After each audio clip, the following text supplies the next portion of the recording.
Well, thank you, Keith, for joining us again today. It's been a couple months since we had an update from you. Would you want to start by just giving us a brief overview of the H5N1 situation, how it's developed over the past couple of months? What do we know now in mid-July that we didn't know in late April?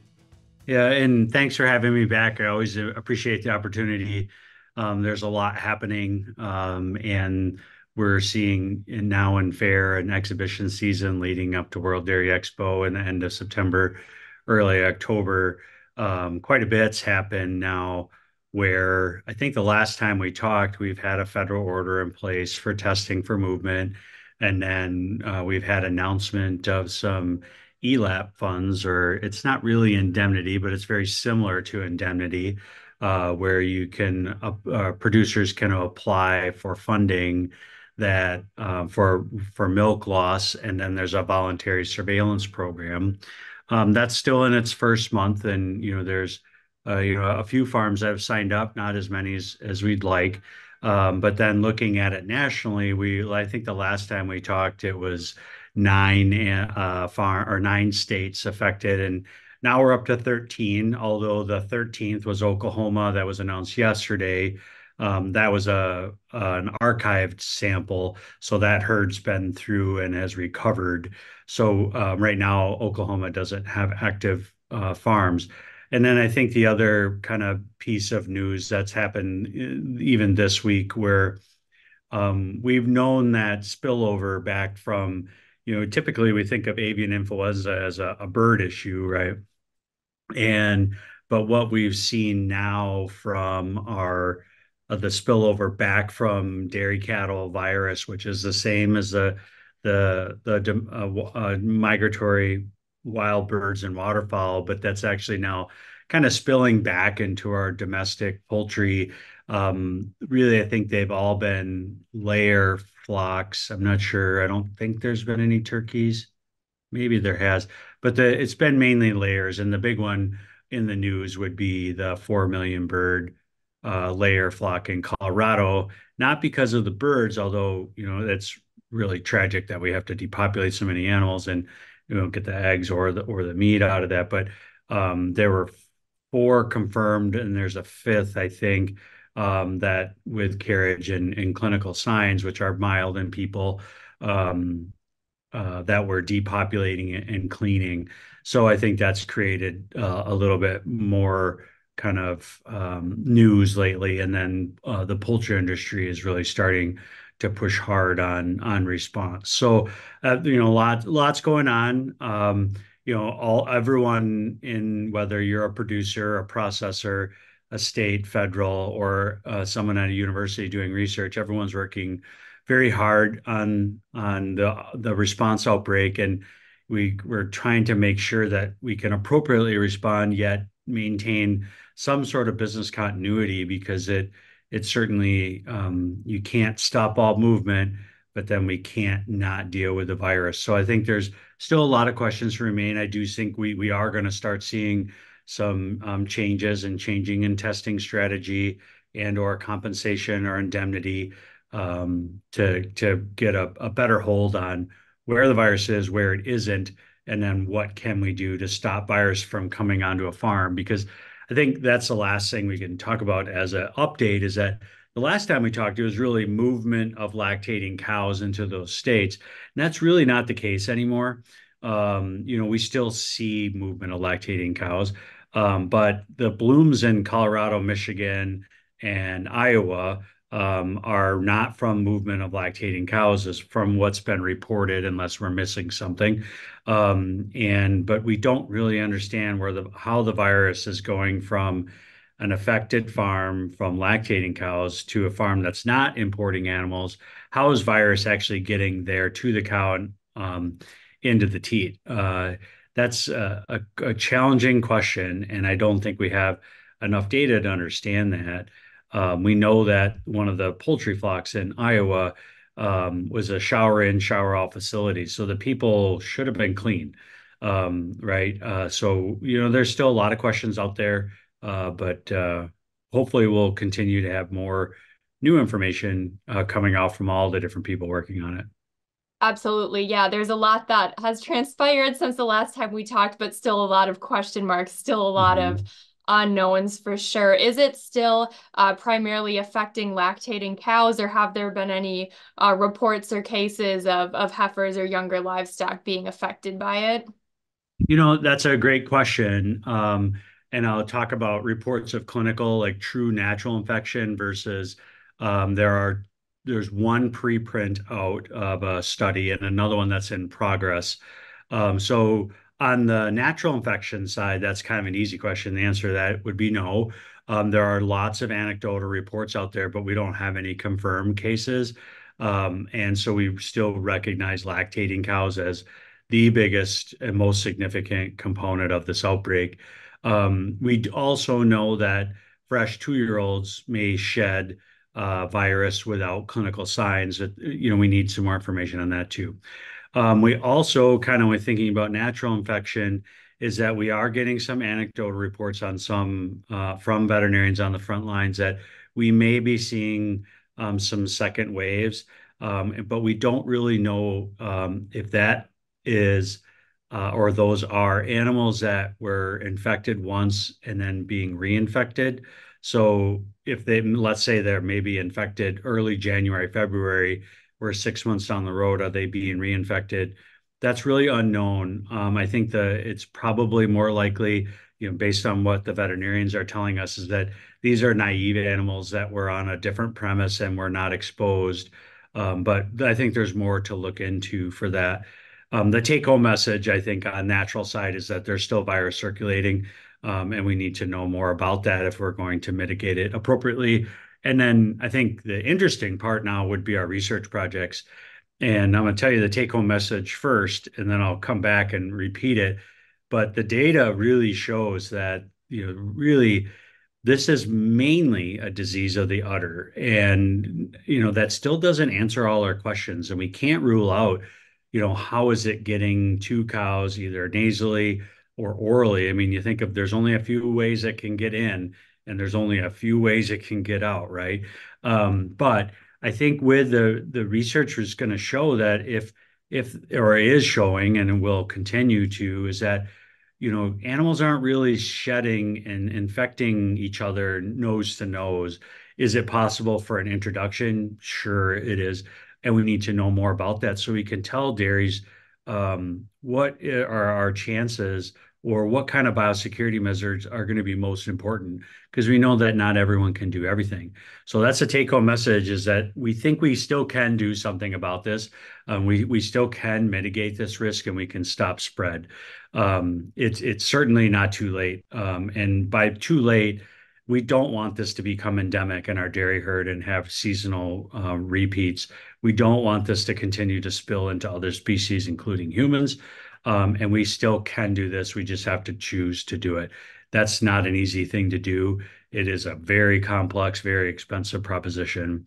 Lots of politics and economics in there as well. So now let's get to why did I say that, right? So there's one study that's pre-printed right now from USDA. Dr. Amy Baker submitted this, and it was done at a research facility in Georgia. They infected 5 yearling heifers, non-lactating, right, yearlings. And what they did is they infected them intranasally. They did show that you can get virus out of that nose up to, I think they tested them up to a week later. They had mild or no clinical signs, and they did seroconvert, meaning their body recognized the virus and they made antibodies to fight it and recognize it in the future. Now, no one really knows how long those antibodies will last. And if you look at people, it's probably not very long, meaning it's not more than a year. And it's probably going to be up to a year. That's why we vaccinate people and other animals for influenza on a regular basis. So they had low clinical signs. They did seroconvert. You could find PCR positive in their nose, and they could find virus in the lung, but they did not show any infection to other animals. But that was not part of their study. The second half of their study is that they put virus into two cows, and they were able to reproduce the disease quite readily. So that probably doesn't surprise anybody, but they reproduce the cases very specifically. The next one is a study that was done at K-State by Jürgen Wright, and that's in the um, it's in the process of being written up right now. So we can only really talk about the high points. You can't get into the details because they need to publish it. But the high points is that this infection of cows with our current H5N1 strain, we can repeat this disease with other H5 viral strains, which probably is not earth-shattering, but it does make us recognize that if we were to see new strains in the future, it's very possible we could see this. So we need to be able to think about what are we going to learn from this outbreak to prevent it, to stop it, and then to prevent it from in the future. So that was really interesting data. And the other thing that they did is they took, I think there were 8 animals I think there are 500 pounders and there are some steers and heifers. They didn't have intact bulls, but one, so because they ordered the animals before some of the questions came out with genetics, which we think is, again, a very, very low risk. They infected them intranasally, were able to have PCR diagnosis, and we were able to find virus from the experimental, but they also had sentinel animals in that study. Were not able to infect other animals. So, really they were infected, had low, mild clinical signs, but did not infect anybody else. I think that's excellent news for nose-to-nose transmission. I think that is going to be exceedingly low, but we're talking about very small numbers. So these are really difficult studies to do. They're very expensive. But I think it's good preliminary information. And as we'd like to take that, group of 8 animals and turn it into like 8,000 animals, and to see what's really happening in real life. Unfortunately, we just don't have access to those farms for good reason. The other part he did was infecting cows, and it was also looking at how virus kind of transition. But I think the important part there is that we know that on the farm, the udder is really probably the most important component of this. And then I think future studies will look more and more towards how is that actually getting into the first cow on the farm anyway? Because if you think about it, if you're a little virus walking around, how do you get into that teat? Even if you're on my hand, right, and you're a visitor, let's say you're going to fix the milking equipment, or a nutritionist dropping off food or mixing a ration, it doesn't make sense. Or even an AI inseminator, how would you get virus into a teat? It just doesn't make sense. So I think there'll be more to come on that. I think following that up too, there's one more study, which is not actually in cows, was in mice and ferrets. So that study was done by Yoshi Kuoka's group here at University of Wisconsin, and they found that feeding infected milk from cattle, we are able to reproduce disease. It's different in mice, but you can get pregnant mice to shed virus and infect the pups. So it's a good model to understand, recognizing mice are very different than cows, but we have a lot more tools with mice to be able to study viruses. And then also with ferrets, which are great models for human disease, we could infect them in the nose. You could find it in their nose, but they didn't get anyone else in the pens sick, so none of the sentinel animals.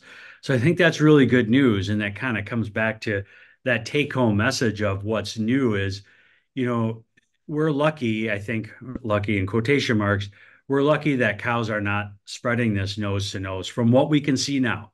Is it possible? Yes. But I think the data that we see and the epidemiology that we see on the farms, it's very unlikely that non-lactating animals or even lactating cows are shedding virus for nose-to-nose contact. I think that's a very low risk. But again, we need more information.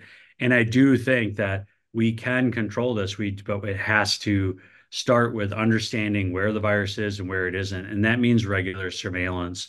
There's a way to do that, but I think we certainly need to have more cooperation and collaboration with dairy producers and processors sitting at the table with government all at the same time to be able to vet the different programs that come out to make sure that they're actually relevant for the people that are going to use them. Otherwise, they're not going to use them. And that's unfortunately the problem that we see now. I'm not pointing fingers anywhere. I want to make that absolutely clear to our to the listeners and all of our Holstein breeders is that, they're doing the best they can, and it's even light years better than what we had planned for foot and mouth disease because it was very specific that there will be no indemnity payments for milk loss. Well, that they've come a long way in 3 months, and even in April, they're like, "No way are we giving money for milk loss." And then here we are, July 1st, and that's because of the hard work with advocacy at all levels of government, and then working with producers and processors. And it's encouraging to know that there are research projects already being done to learn more about the issue too, right? To help guide some of those best practices that are Mhm. coming forward. And there have been some cases of cow to human transition. Do we know any more about that? And do we know if human to human, do we know any more about if that's a possibility or not? Yeah, I think that's a really good question and really important for owners and especially dairy producers and their staff to know that CDC still considers this a very low risk to public health. Granted, that can change, and that's why we are watching this very closely and syncing quite a bit of continued follow-up. But the chances of it being a larger public health problem through milk is low. We've had FDA report pasteurization is 100% effective. They've doubled down on that. That first research actually came out of the University of Wisconsin. We have a lot of people looking at that, and it's that safe. So public consumption and public confidence in our high quality and wholesome dairy, pasteurized dairy products certainly should stay high. And I definitely support that. And most all of our experts do. There are some questions about raw milk cheeses, and we're working on that right now as well in multiple different places across the country. And then what about the people actually working on those farms and if they have an affected cow or an affected herd? Those, it's still pretty mild and I don't want to discount that because conjunctivitis is not comfortable. But those people are no one's been hospitalized. We haven't seen severe disease, but and it's a small number. So if you think about some of these dairies that have maybe 10,000 cows, they might see one, maybe. Granted, we're not testing everybody, so we don't know how many asymptomatic carriers there are because testing of humans, no matter what, I think this is important for people to know if they were on an affected farm. Testing is voluntary. You don't have to submit to tests. It is voluntary. We understand that it's a personal choice. There's a lot of issues with whether we have a migrant workforce or folks that are really protective of their personal privacy and their medical history. CDC is there and they understand that, and so is our local and state public health departments as well. So it'd be great to have more information, but we recognize that that's a personal choice, and and we want to make sure we abide by everyone's wishes so we can make sure we still have labor and ability to work, make our farms profitable and productive. Absolutely. And I think it is important to emphasize that the milk supply is still safe. Pasteurization is effective. And, so far we haven't had any human reports of a case that was too bad. So Absolutely. do you think that that this will have an impact on raw milk regulations down the road? It depends on what state you're in, right? Because every state's a little bit different. And on a working group call this morning, people from California reported the same, and Texas is that those states are requiring regular surveillance of their bulk tank milk on raw milk dairies. So I'm not sure what other states, like Vermont and Connecticut come to mind because they allow that, Washington, Oregon.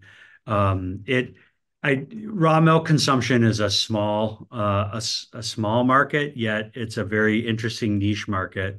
But we have heard that states are regulating that a little bit more. I think it's important to differentiate raw milk from a fluid milk issue versus aged artisan cheeses. Those are two totally different products.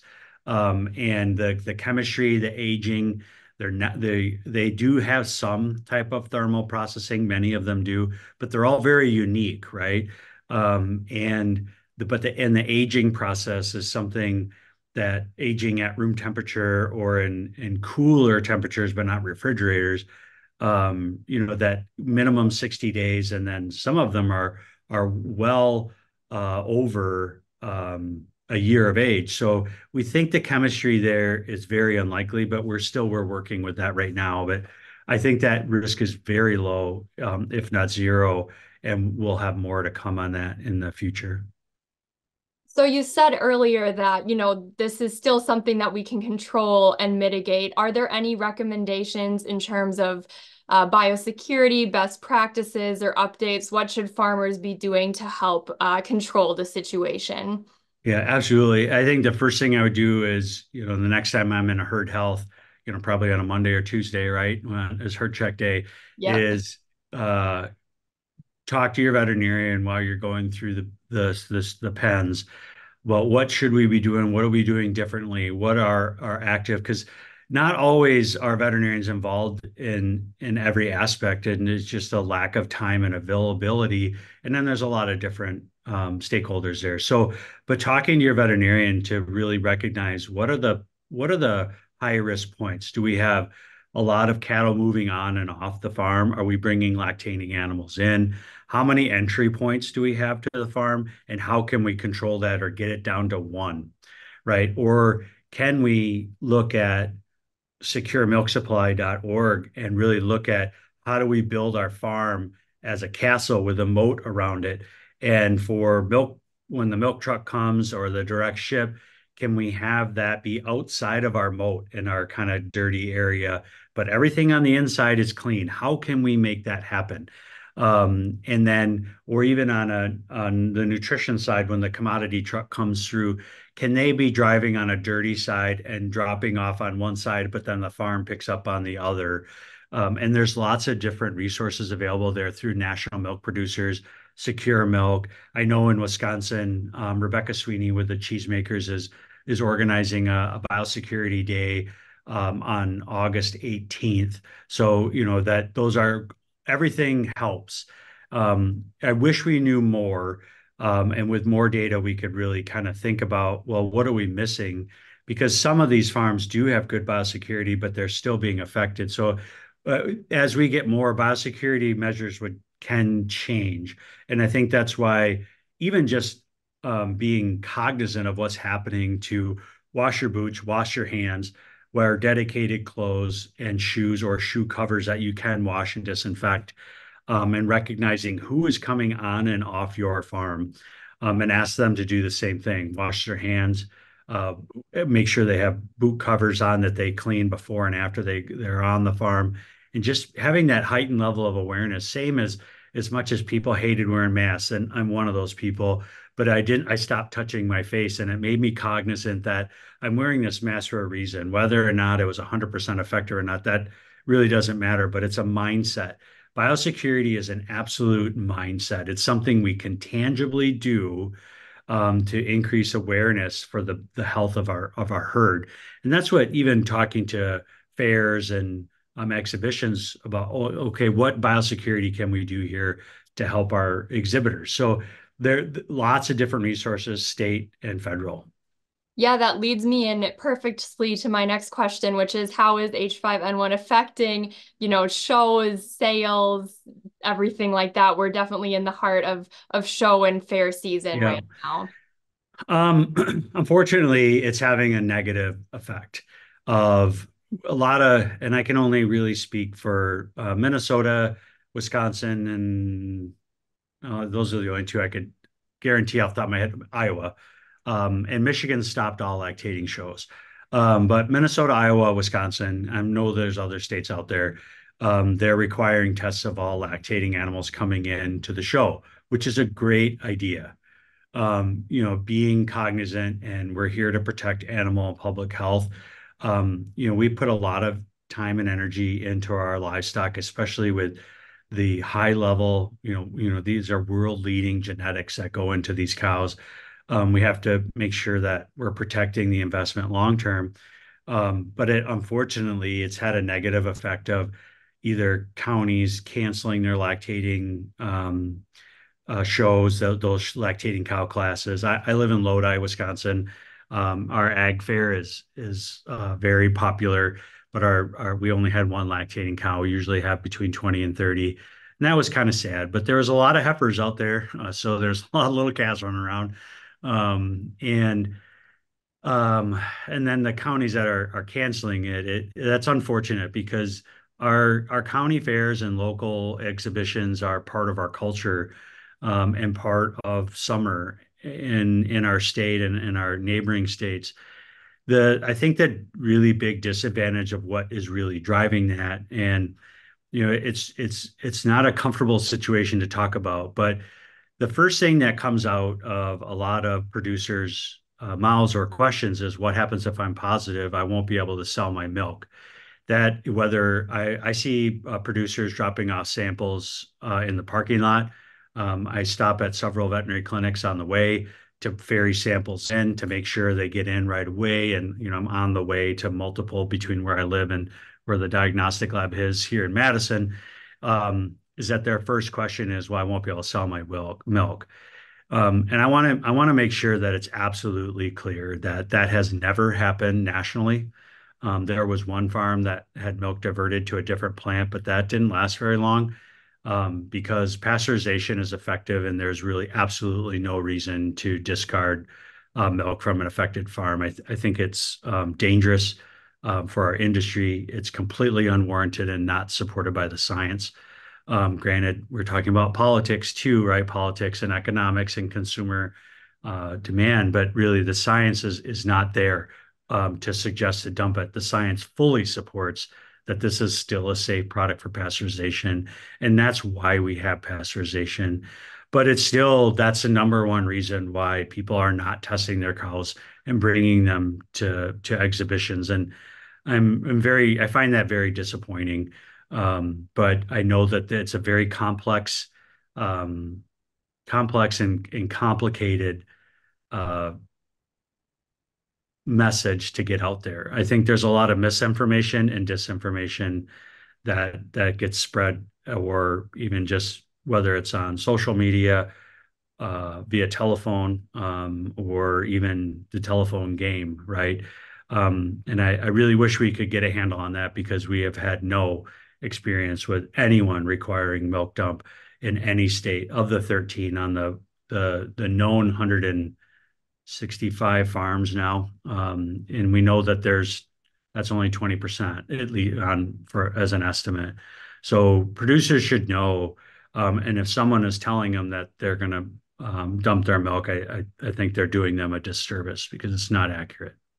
So the bottom line is that, producers should not be afraid to submit a test if they suspect that something might be going on, because, their milk won't be accepted. That's just not the case.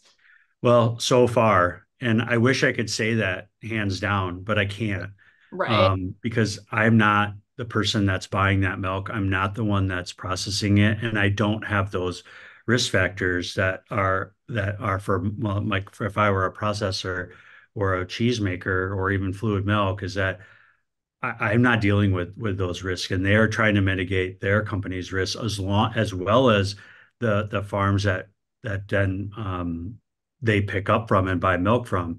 I think it scientifically, absolutely, it's not warranted. But when you put all of the other components in there, as hard as it is to say, I still think that's the number one reason why people are not willing to send that test, because they don't know what's going to happen, because they haven't been through it yet. And the experiences that they're hearing from other states is that they just don't have enough assurance that they'll be made whole economically, and or what will happen with animal health over a long period of time, or whether or not they'll be able to move animals on and off the farm. It's the exact same message that we've had since the last time we talked, is that they're not incentivized enough to participate. And we need to work on that more. And I think that's on all sides. It's not pointing the side on regulation versus producer processor, academia in the middle, and veterinarian. So it can be better, absolutely. I know we're all working very hard to get there. Yeah, so that brings up a good point. I know there have been some announcements from the USDA that you alluded to earlier about applications for the expanded emergency livestock assistance program to help offset, Mhm. milk loss and income loss that they might have. Do you have any additional information to share on that, or if a farmer was unfortunately affected and wants to Yeah. take advantage of that program? Yeah, so most of the people that have applied and are taking advantage of that have all been farms that have been through it and they're retroactively looking at it, which I highly recommend any listener that's been through this in other states. Um, so it took a ton of legal um, dancing around and negotiation in order to use Secretary of ILSAC, CCC, or essentially it's a credit card for emergencies, right? That credit corporation contingency. And so it is far better than what was available, which was nothing before this. I think there are some holes. So what the program is, and the holes I'm hearing are coming back from producers, is that there's a few problems with that. The ELAP is what happens is that if you have one test, whether it's a cow or a bulk tank sample, and in most herds it's a cow, and you notice and you submit the sample because you have a lot of sick cows, not dead cows, sick cows. And what happens is that for all the cows that you pull out of your saleable milk tank, as you identify those and you record them, each cow is available to get 90% of lost milk production for 21 days, and then 50% milk production for the following 7 days.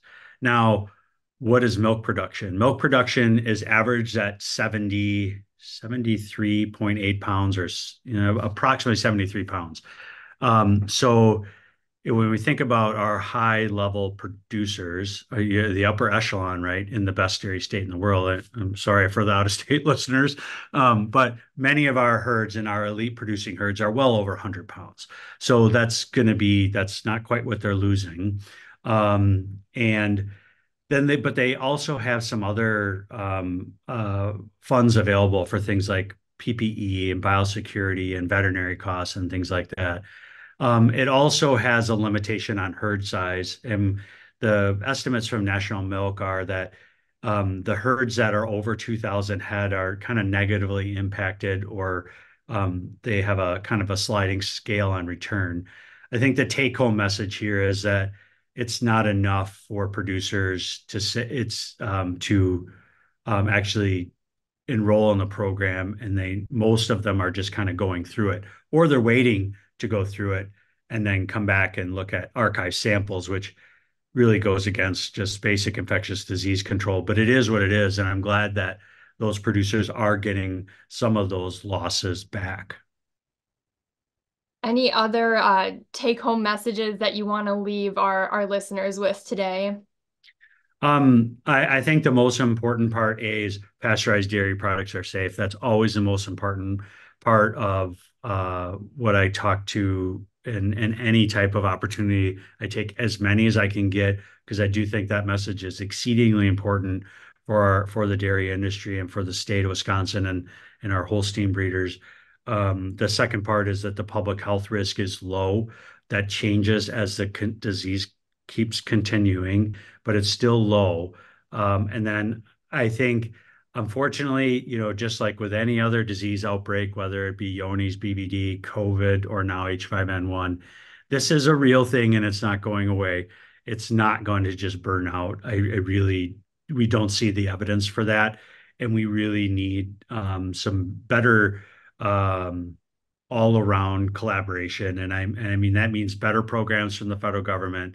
And that also means people at the table communicating openly to discuss what it means to be a producer on the front line, milking cows every day, worried about keeping the business going over a short term, yet being able to grow and have long term stability. I know that sounds like rainbows and unicorns, But we still have a chance to stop this. We still can, and we really do not want this to go into an endemic state because of international trade, public health, animal health and productivity, and then our consumer demand and um, perception. So we can do this. We absolutely can. I know it's very complicated, and we're all ears for what can make it better. And by we, I mean producers, processors, state and federal officials. Anything else? I don't think so. With any questions, let us know. Your veterinarian's a great resource, National Milk, and your state USDA, CDC. Reach out, ask questions, and then the American Association of Bovine Practitioners has been doing a great job to get data spread around. So when in doubt, ask. Wonderful. Thanks so much for joining us and for this update today. Sure. Thanks for having me.